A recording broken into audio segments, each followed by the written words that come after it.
Hello po, good morning mga ka-vlogger. Andito tayo sa Oriental Mindoro ng Calapan. Nakatambay lang po para mag-vlog para sa inyo.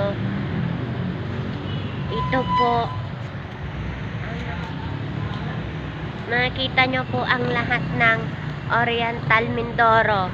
Dito lang po sa Calapan City, Oriental Mindoro. Nasa Mayunitap po kami. Ako lang muna daw po ang pinag-vlog dahil ako daw po muna.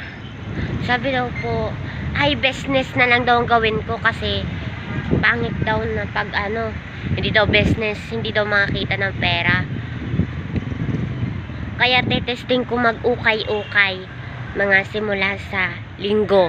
Magsisimula ako mag-ukay-ukay. Ganito naman daw gagawin. Pamain po ng dress, pamain.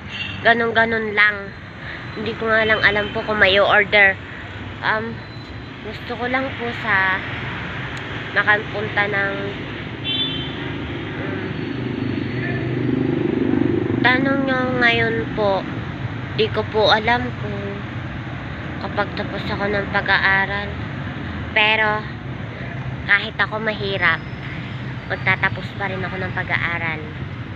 Kayo, magtatapos rin ba? Pangarap ko kasi maging teacher. Before, gusto ko makapunta ng abroad para makapagtrabaho ng maayos. Di ko naman alam kung makapunta ako. Pero sabi sa akin na magulang ko, kakayanin ko to. Pero alam nyo, kapatid lang nag-iintindi sa akin. Wala na kayo akong magulang. Magulang ko, ang ate ko naging magulang ko. Nalilito kayo sa mga salita ko. Pero alam nyo naman, mahirap lang ako.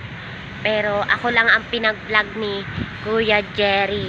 Ako lang pinag-vlog. Dahil gusto daw niya na mag-vlog ako. Ay, naiinis naman ako dahil ang pangit ko naman pag nakita niyo yung salamin. Kaya guys, ito lang ha. Ngayon ko lang ito masasabi sa inyo. Happy New Year po. Maraming salamat po. Bye-bye. Sana supportahan nyo po ang Jerry Vlog. Bye-bye.